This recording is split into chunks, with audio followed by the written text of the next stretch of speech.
I'm Samina Chowdhury. I'm with the Bob Lucido team with Keller Williams Lucido Agency. We are one of the topmost Keller Williams teams in the world. Last year we did a little over 1 billion in sales, and I am one of the team's top agent in volume. Today I'm going to talk about marketing your niche by leveraging your culture, community, and harness your authenticity. As a licensed real estate agent with 2 decades of experience and over 2,000 completed transactions, I know that I'm only one of million agents.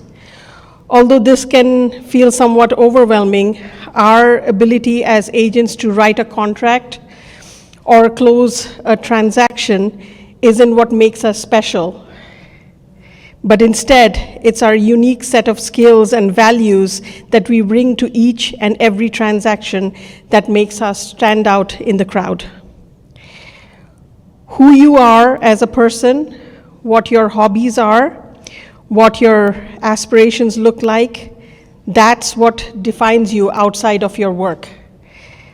The idea that you are one person when you are selling real estate and someone else when you're not is a misnomer, and it's harmful to finding your personal brand. Instead, focusing on who you are as an individual, what differentiates you in the market, is your superpower. Establishing this authentic niche that refines your clientele and caters to your distinctive specialties is the key to success. So you may ask, Samina, what's your niche? What do you do? What makes you so special? What makes you stand out?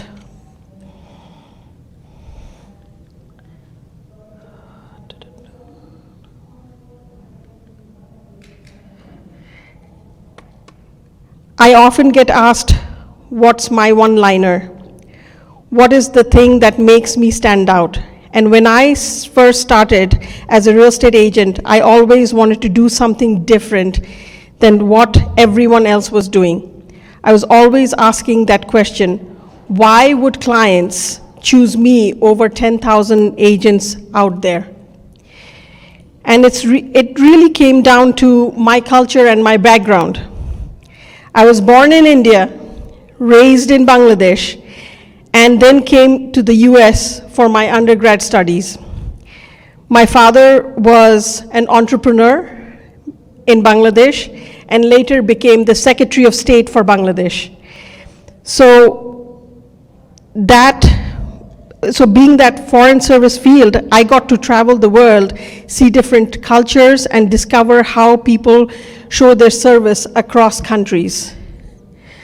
I also speak 5 languages: Bengali, Urdu, Hindi, Arabic, and English. And I come from a Muslim background. I'm a minority, a first-generation immigrant, and I'm someone who believes in women empowerment.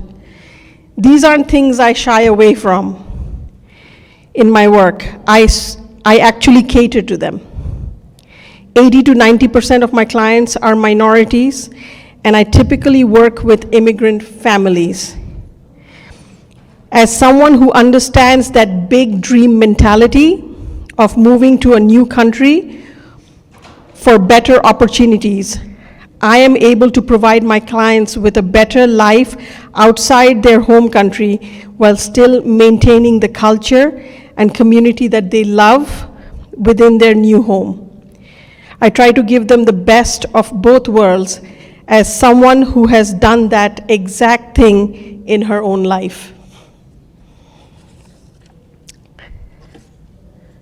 Next slide. Okay. Before I dive into some examples of the way I leverage my authentic self, let me share with you how I got into real estate and found my niche. I'm one of 5 children and daughter to both an incredible homemaker and entrepreneur. My parents taught us to work hard and be humble. So when I left Bangladesh to go to school in the States, I got my degree in interior design and then decided I wanted to get into real estate investment. So I got my real estate license. Started getting some clients, really enjoyed my work. The creative mind in me never got bored with houses, so that is where I stayed and where I continued to expand my career.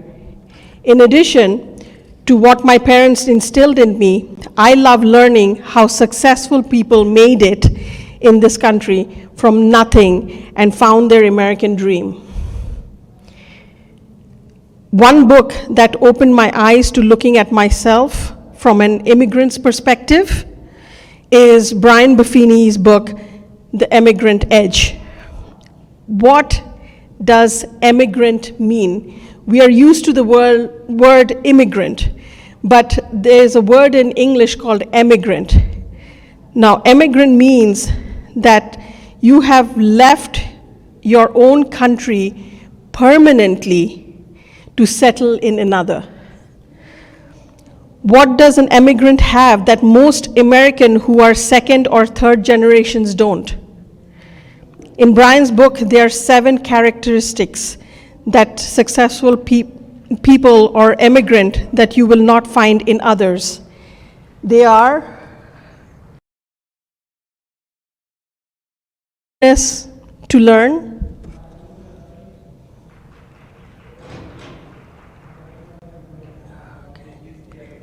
okay.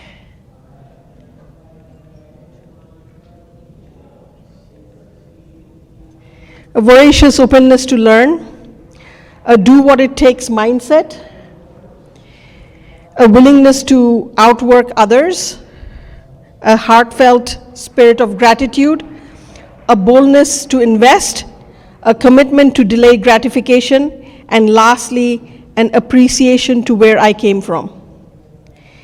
Each of these traits are tied together by one overarching attitude. Successful people see opportunities where others see problems. So that is what I did. I never shied away from being different and always used my creativity to create solutions for people going through something I had gone through many times before. Buying a home in a foreign land where it is not always easy when you are new to the country or when you don't have anyone guiding you. I was able to tell my clients, if you're from India or Bangladesh or Pakistan or the Middle East, I speak your language. I know the way you grew up back home because I grew up the same way. The parties that your parents had, mine through the same ones. I leveraged my ability to understand their lifestyle and their culture by personalizing the entire real estate process and going above and beyond to provide a deeper cultural experience. As I show houses, I keep in mind many things that South Asian cultures value in home and a community. I frequently use a compass to show clients around a potential property. Many of you probably know the word Feng Shui as the traditional Chinese practice of arranging pieces in a living space to create balance within the natural world. But do you know the term Vastu?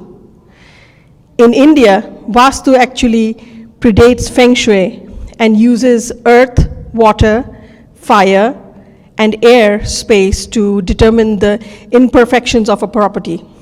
While both use the 8 compass directions to determine placement and architecture, Vastu considers the Northeast to be exceptionally auspicious and to be the main direction of a home. Vastu also says that your master bedroom should not be located above a room with a fireplace, as not to add flame to a relationship.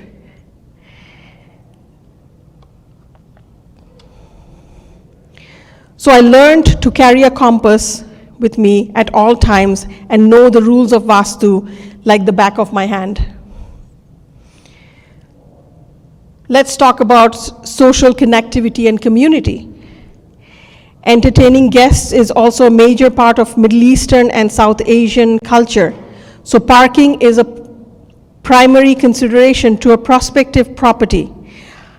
I won't even show a house that can't accommodate this need. For if I think the neighbors would have an issue with big parties. In addition, this type of thinking, I also give suggestions on how to find a community within a new city. I connect my clients with restaurants that serve their favorite international cuisine, a CPA in the area that speaks their language, and pay attention to small details of moving that others may overlook. I pride myself on helping clients ease into a new chapter of their life by doing half of the homework for them in a new city. When you care about your clients and their needs, it is very easy to know what to focus on. It's also fulfilling to help them attain their goals, to respect their culture needs, and to use creative thinking when the pieces don't go together easily.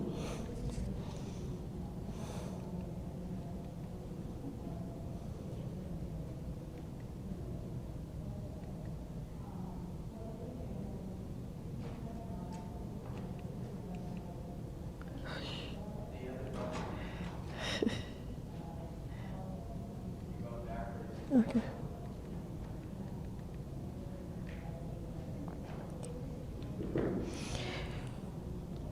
As an immigrant myself, I'm actually aware of what is involved with assimilation into a new environment. I know the importance of preserving one's culture and lifestyle.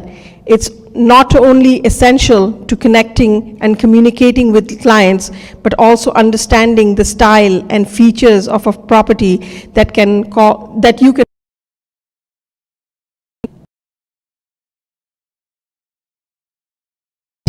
and showing your true self is rare.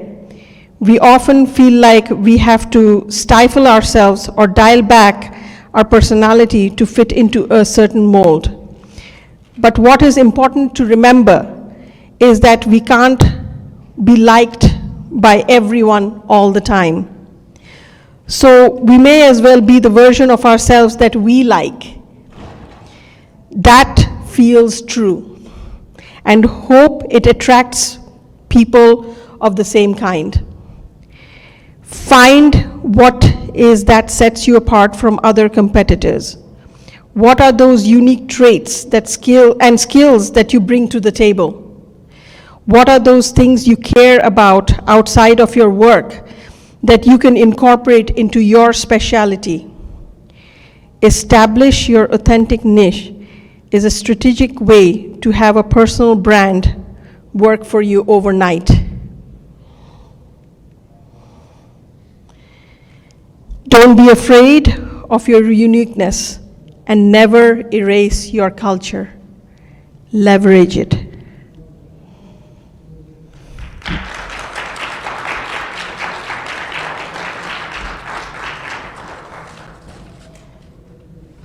If anybody has questions, I would love to answer. Yes, Candy? I just have to say that was amazing. And what you're saying is exactly what's happening today, is that people are realizing that we've gone too far with this being fake, and we need to start bringing back real, and people are surprised. So I'm glad that you said it was eloquent and beautiful. Thank you. I don't have a question, I just wanted to say that. You know, one of my most memorable memory of going on vacation was a trip to India. And, you know, we always talk about like the Ritz-Carlton service or like, the service that you would get in Starbucks. But I would say make a trip to India and stay at one of those hotels that has been turned from a palace to a hotel. I remember visiting this hotel in Hyderabad in India. It was a palace, summer palace for a king in 1950s. And we got to the gate of the hotel. The hotel was on top of a hill. We got down, they put us on the luggage got on a golf cart, and they put us on a horse chariot.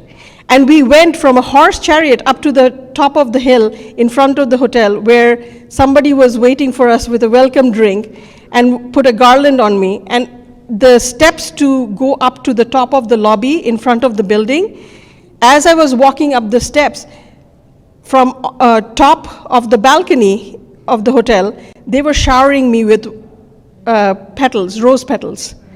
And that is an experience to remember for the rest of your life. And I was thinking, how can I incorporate that kind of experience into my real estate transactions for my clients? That's what would make me unique and stand out in the crowd. And that's what I strive to do every day. Anybody else have any questions? The other thing you could do is grow your network. Within the team, I have somebody who is, we call it the help system. I have a lot of home buyers, or home sellers actually, who are in their 50s and 60s, and all their equity, the money that they have, are in the house. So when I tell them that, you have to bring this house that looks like the Brady Bunch house from the 70s and 80s look to today's look, update it, they don't have the cash in hand.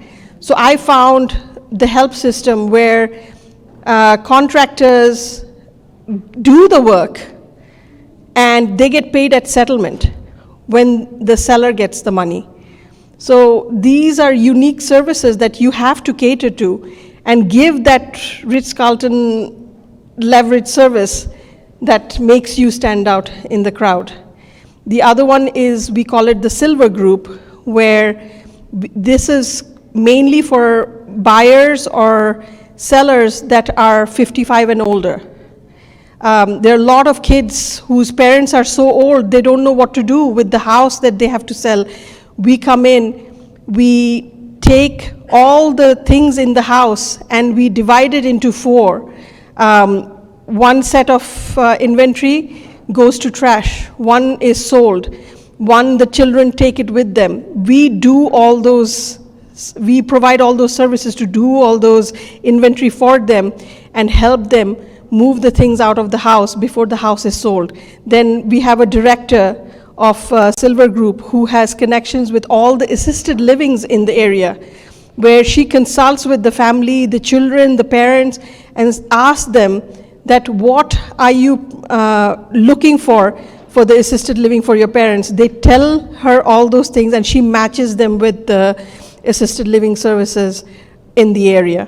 So these are external services that I help gather and provide to make the transaction easy for the clients. Yes, Candy? So when you're niching down yourself, you're Yes. trying to figure out what about it is, what about me? What are some things that you give advice to somebody who might not have known what their loves are? Because if you, like, my way, they tried to join a mechanic shop, they kicked me out laughing because they knew I was just a realtor trying to get work. How do you figure out like the best niche? I would say that first, when you're trying to grow the network with the vendors, I would say meet with them for lunch or coffee or dinner, whatever it takes, or even breakfast. Everybody has their own special timing. Cater to them, sit with them, and talk to them, ask them what they are looking for to grow their business, and then tell them that how you could help them with that, and then how you want them to create a win-win situation for them with the referrals. Thank you. I was was wondering about realtors in the audience or listening Yeah. on the video later. How do they figure out, like me, say, if I didn't know what my niche were, what do I look? Do I look at like recreational, church? Like you have kids. You were saying, Candy, earlier that, you're doing activities within the school. I recently, my kids went to this high school, which is very popular in the area. So what I did was they actually reached out to me and said, our band team needs a donation. Okay? So what I said that, look, you are calling every person every year for the band team to gather a donation. What if I could make the deal sweeter for you?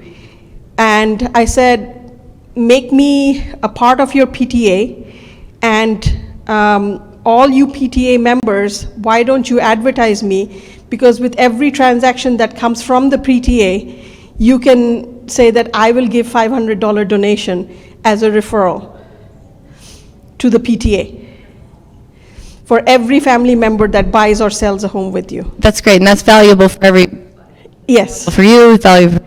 Yes, so thank now you. I'm a part of their PTA magazine, and it is advertised there that Samina will donate 500 to the PTA band or dance team or whatever it is, for every family that buys or sells with her. Wonderful. Thank you, and genuine care. Yes, Make it all- and genuine care, giving back to the community. Yeah. Anyone else? We also have a auction program that for higher end properties that don't sell to the current market that is higher, we even try to auction it out. And I was talking to Simon earlier. So we have that program as well. So you have to build your programs, you have to cater to all the problems in the community and see how you can find a solution and stand out in the crowd with your authenticity. Okay, thank you everyone.